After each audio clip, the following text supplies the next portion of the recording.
are 3 ways to die in Waverly Hills Sanatorium. I know because I've experienced stories to tell you. So stay here, close your eyes and listen. Use your headphone for better experience.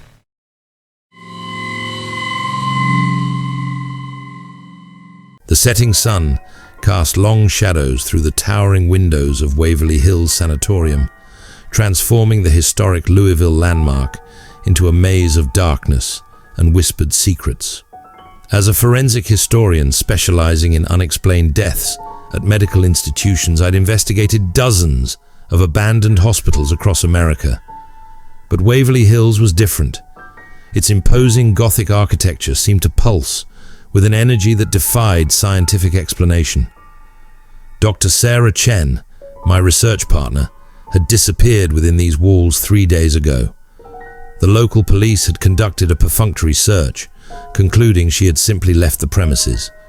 But they hadn't seen her recent research notes, hadn't read her increasingly frantic emails about breakthrough discoveries in the hospital's archived death records. Most importantly, they hadn't found her recorder, which I now held in my trembling hands. The device contained her final audio log, recorded at 2:47 a.m. on the night she vanished. I had waited until now, in the fading daylight, to listen to it. Perhaps some part of me knew that what I was about to hear would change everything I thought I knew about Waverly Hills. "James, if you're listening to this, I found something." Sarah's voice crackled through the speaker, her usual clinical detachment replaced by barely controlled panic. "The death certificates, they lied. Room 502 wasn't just about Mary Hillenberg's suicide. There's a pattern stretching back to 1910, long before the tuberculosis epidemic. Every 20 years, like clockwork, young women, all found in positions suggesting suicide, all with the same inexplicable marks on their bodies. But I've found proof that..." Static interrupted her voice, followed by a sound that made my blood run cold, a low, rhythmic humming that seemed to come from everywhere and nowhere at once. The recording continued. "Oh God, the temperature's dropping again. Something's here with me. I can see it in the mirror, but when I turn around..." More static. Then Sarah's voice returned. Now, a whisper. "The suicides were staged. They were trying to contain something. The sanitarium wasn't built to cure tuberculosis. That came later. It was built around room 502, built to keep something in. James, you need to find the original blueprints. The ones in the county archives are forgeries. The real ones are hidden behind the..." The recording cut off abruptly. As if responding to Sarah's words, the building's ancient electrical system sputtered to life. Fluorescent lights flickered down the corridor, illuminating a path toward the central stairwell. Against every rational instinct, I followed. The 4th floor had always been the heart of Waverly Hills' mysteries. But as I ascended the stairs, my digital thermometer dropping steadily with each step, I began to understand that we had only scratched the surface. The walls themselves seemed different here, the brick pattern subtly wrong, as if the entire floor had been reconstructed around something older, something that predated the sanitarium itself. Room 502 waited at the end of the corridor, its door now made of metal rather than the wooden ones used elsewhere. The number plate looked recent, too recent for an abandoned building. As I approached, my EMF meter began registering readings that should have been impossible. I pulled out the UV light Sarah had insisted we bring, sweeping it across the walls. Hidden symbols emerged, their patterns reminiscent of ancient protective wards. They formed concentric circles, all centered on room 502, but some had been broken. The patterns interrupted by recent renovation work. The door to 502 opened with a hydraulic hiss. Another anomaly, in a building that had been abandoned for decades.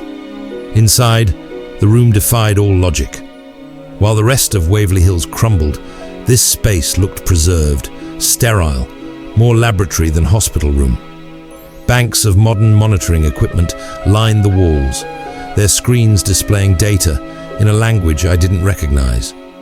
On a stainless steel desk, I found Sarah's notebook. The final pages contained detailed sketches of what she called the membrane, the barrier between our world and something else, supposedly at its thinnest within room 502. Her notes reference classified government studies from the 1940s, experiments conducted in secret while the sanitarium operated above. The temperature plummeted further. Frost crystallized on the monitors as that same rhythmic humming from Sarah's recording filled the air. In the corner, a mirror I hadn't noticed began to ripple like disturbed water. A figure emerged in its reflection. Sarah, her eyes now completely black, her face contorted in a warning scream. I spun around, but the room was empty. When I turned back to the mirror, Sarah was gone, replaced by something else, something that wore darkness like a cloak, its form constantly shifting, suggesting shapes the human mind couldn't, or shouldn't, comprehend. The thing in the mirror reached out, its hand passing through the glass as if it were air. The protective symbols on the walls flared to life, pulsing with a pale blue light. A high-pitched tone joined the humming, building to a crescendo that threatened to shatter my eardrums. In that moment, I understood the true purpose of Waverly Hills. Not a tuberculosis sanitarium, but a containment facility. The deaths, the suicides, all sacrifices to maintain the barrier. And now, thanks to our investigation, that barrier was failing. My phone buzzed, a text from an unknown number. "You found it now, run!" The message was signed M.H. Mary Hillenberg. As the barrier between worlds continued to deteriorate, I faced a choice: flee with my discovery, or follow Sarah's path and learn the truth, no matter the cost. The thing in the mirror waited, patient as only an eternal being can be, as reality itself began to unravel around room 502. Behind me, the metal door slammed shut, its locking mechanism engaging with a final, definitive click. The monitors went dark, then relit with a single message: "Welcome to the real Waverly Hills. You have no idea how long we've waited for someone like you." The humming stopped. The darkness moved, and I learned why some secrets are kept hidden, not to protect the truth, but to protect our very understanding of reality itself. They never found my body, just like they never found Sarah's. But sometimes, late at night, messages appear on the darknet, posted from impossible locations within Waverly Hills. They speak of breakthroughs in dimensional physics, of barriers between worlds, and of the true purpose of places like room 502. The sanitarium still stands, its dark windows watching over Louisville, like ancient eyes. Tours still run during the day, guides still tell stories of tuberculosis and tragic nurses. But now you know the truth about what really lurks in those halls, about the government's ongoing experiments, about the real reason they keep the 4th floor locked. If you ever visit Waverly Hills, pay attention to the walls. Behind the crumbling plaster, those ancient symbols are still there, still holding back something that has waited centuries to break through. And if you hear that distinctive humming, or see a familiar face in a mirror that shouldn't be there, remember, some doors are locked for a reason. Some secrets should remain buried in the dark corridors of Waverly Hills Sanatorium. Because the thing in room 502, it remembers every visitor, and it's still hungry.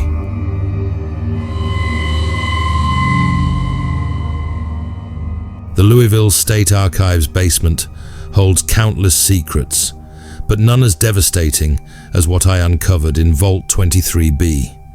As chief archivist of medical records, I had authorized countless research requests about Waverly Hills Sanatorium. But when FBI Special Agent Diana Morris requested access to our restricted files, citing a current investigation into disappearances spanning 8 decades, I knew something had shifted. The case began with Dr. Elizabeth Montgomery's letters from 1922, but it didn't end there. What we uncovered went far beyond ghost stories and urban legends. The truth about Waverly Hills would cost some of us our sanity, others their lives, and all of us our understanding of reality itself. The first red flag appeared when Agent Morris shared her case files. 23 people had vanished from Waverly Hills since 2010, all during authorized research visits. The disappearances followed a pattern. Each victim had accessed specific archived documents before vanishing. The same documents I now held in my hands. Dr. Montgomery's initial letters seemed routine enough, discussing patient counts and supply requisitions. But hidden within the margins, barely visible under UV light, she had written a different narrative in a mathematically precise cipher. Project threshold active, spatial anomalies expanding, entity manifestations increasing in frequency. Room 502 no longer maintains stable geometric properties. Request immediate containment protocols. Cross-referencing these dates with our employment records revealed something impossible.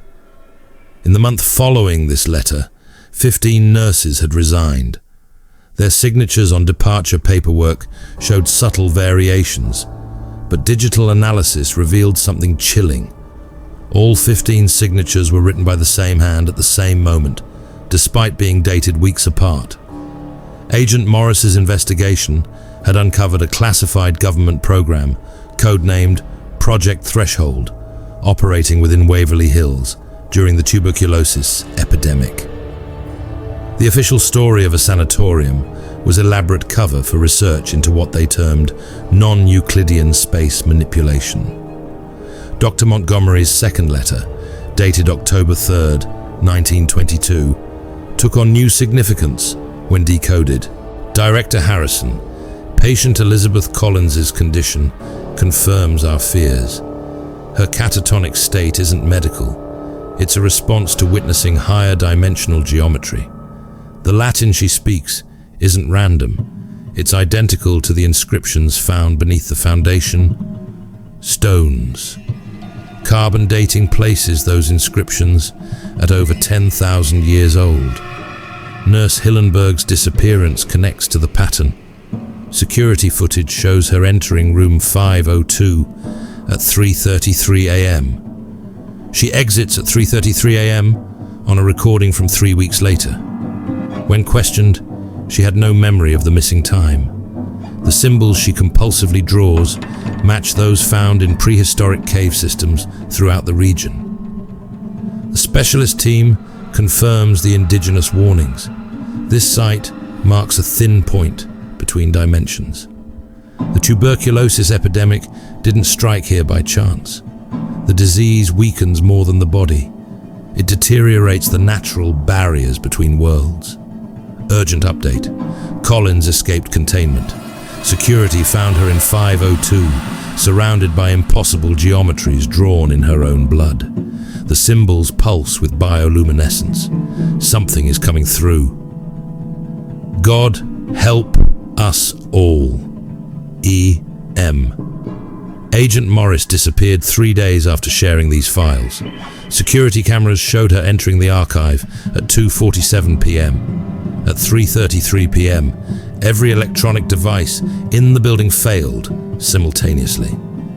When power returned 1 minute later, she was gone. The only evidence, her FBI badge, found in the restricted document vault, the metal warped into a Mobius strip. I began connecting patterns others had missed. The architectural plans for Waverly Hills contained mathematical impossibilities. Room 502's dimensions changed between blueprints, not by error, but by design. The room served as a focal point for something the original architects had discovered, or awakened. Then I found the classified files from 1943. During World War II, the government's interest in Waverly Hills intensified. The tuberculosis ward became a cover for Project Threshold's true purpose, weaponizing the spatial anomalies within Room 502. They believed they could create a portal, a tactical advantage against the Axis powers. They succeeded. But what they opened wasn't a door to another place. It was a door to somewhere else entirely. The next series of letters, written by a Project Threshold scientist, detailed their discoveries. The indigenous peoples were right. The hill exists in dimensional flux. Room 502 isn't haunted. It's a point where our universe's mathematical constants break down. The tuberculosis patients aren't just dying, they're being transformed. Their weakened state makes them susceptible to dimensional bleeding. We thought we were creating a weapon. We were creating a bridge. They're coming through now, in the angles that shouldn't exist, in the spaces between spaces. They wear our shapes, speak with our voices, but there's something else entirely, something older than time. Montgomery knew. That's why she encoded her warnings. The sanitarium wasn't built to heal, it was built to contain, but containment is failing. Last night I saw my own face in Room 502's window. I was smiling at myself from an angle that shouldn't exist. When I turned around, the room had changed. The walls bent in directions I can't describe. And in the corner, something wore Elizabeth Montgomery's shape, still writing her endless warnings. They're not ghosts, they're not spirits. They're beings from a universe with different physical laws, different geometries. And they've been waiting for us to weaken the barriers enough to cross over. The tuberculosis epidemic wasn't random. They engineered it. Every cough, every infected lung, every death weakened the dimensional membrane. Now the door is open. And they're hungry for more than just our space. If you're reading this, it's already too late. They have your shape now. They're wearing your life while you read these words. Look in the mirror. Are you sure that's really your reflection looking back? Room 502 is everywhere now. The angles are spreading. The geometry is breaking down. They're rewriting our reality, one impossible angle at a time. I'm leaving these records as a warning, but I know they'll find them. They'll change them, just like they've changed everything else. Trust nothing. Question every memory. And if you see yourself smiling from a window, run. It's not you anymore. The truth about Waverly Hills isn't in its ghost stories. It's in the mathematics of broken space, in the angles that violate our universe's laws, and in the things that wait in Room 502, wearing our faces like masks. They have me now. But part of me remains in these words, in these warnings. If you're reading this, they're already watching you. Through the archive windows, through the photographs on your desk, through the shadows that grow longer with each impossible angle. Look behind you. Do those shadows fall the way they should? Are you sure this is the same room you entered? Welcome to the real Waverly Hills, where every room is Room 502, where every angle is a door, where every face might be one of theirs. They're waiting to show you everything, and they're wearing my face while they write these final words. The letter ended there. I sealed the files and prepared to leave the archives. But as I turned to go, I caught my reflection in the window. I was smiling, though I knew I wasn't. And I wasn't alone. In the reflection, Dr. Montgomery stood behind me, still in her pristine 1922 medical coat, endlessly writing in her notebook. Agent Morris was there too, her FBI badge now a twisted, impossible shape. They all smiled at me with my own face. I'm still in the archives, writing this warning, but I'm also watching myself write from angles that shouldn't exist. The geometry is breaking down, reality is thinning, and room 502 is everywhere now. Trust nothing, question every angle, and never look back. Because in Waverly Hills, every shadow has a pulse, every reflection tells the truth, and every face is just a mask for something waiting to wear your life. They're coming through. They're already here. They're you. End of archive document. Archived by redacted. Access level classified. Warning: dimensional containment protocols in effect.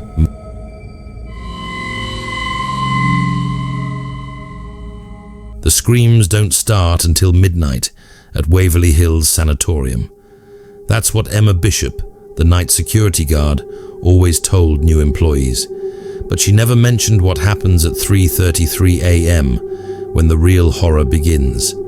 I discovered this truth during my first night shift as a preservation specialist, hired to document the deteriorating conditions of the infamous Room 502. The Kentucky Historical Society wanted detailed photographs and environmental readings. Simple enough work for someone with my background in architectural preservation. At least, that's what I thought. The first sign something was wrong came when my camera captured things that weren't there. In the viewfinder, empty corridors filled with shadowy figures in antiquated nurse uniforms. Each photo showed more of them, closer, their faces becoming clearer despite the darkness. Faces I recognized from the obituaries I'd researched. Nurses who had died in room 502 decades ago. The air grew thick with the metallic taste of blood and antiseptic. From somewhere deep within the building came the rhythmic squeak of gurney wheels on old tile, accompanied by a sound I still can't properly describe. Like thousands of whispers speaking in perfect unison, but somehow wrong, as if the words were being spoken backward and forward simultaneously. At 3:32 a.m., my phone died. The backup battery pack, freshly charged, went next. Then my flashlight flickered out, leaving me in absolute darkness. The whispers grew louder. 3:33 a.m. The temperature plummeted.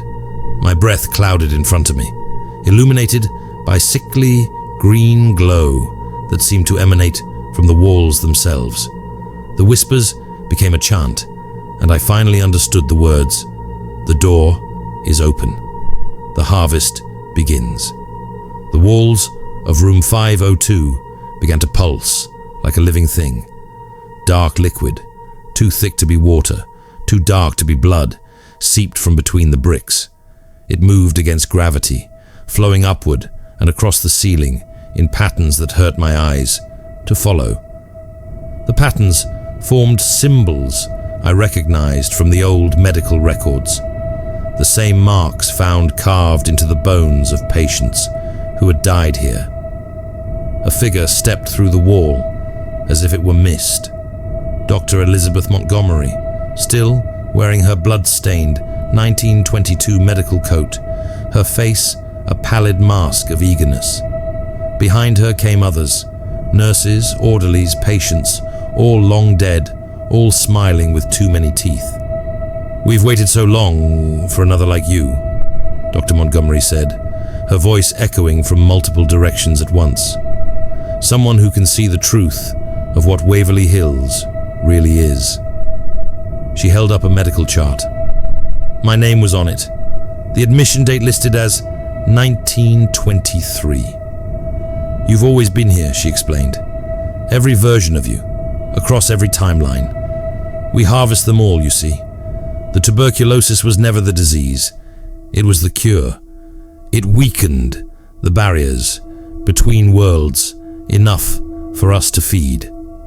The walls rippled again, and I saw other versions of myself through the dimensional tiers, countless iterations trapped in endless loops of discovery and horror. Some were already dead, their bodies twisted into impossible angles. Others were just beginning their investigations, unaware of what waited in room 502. "Your fear sustains us," Dr. Montgomery continued, her smile widening until it split her face in half, revealing rows of needle-like teeth. "Your terror feeds the spaces between spaces, and now you'll help us harvest the others." I ran, through corridors that stretched and twisted, past windows that showed impossible skies filled with writhing shapes, downstairs that led back to the same floor over and over. Behind me, the whispers grew to screams, not of pain, but of hunger. I found myself back in room 502, but it wasn't the same room anymore. The dimensions were wrong, the angles impossible. Through windows that shouldn't exist, I could see other versions of Waverly Hills, other timelines stacked like pages in a book. In each one, another version of myself was running, screaming, dying.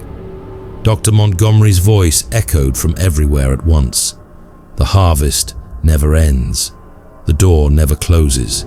And you're just another meal in an endless feast."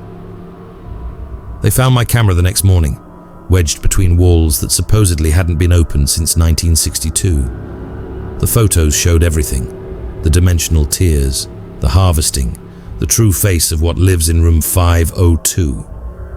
But by then, I was already gone, scattered across 1,000 timelines, feeding the thing that wears Waverly Hills like a mask.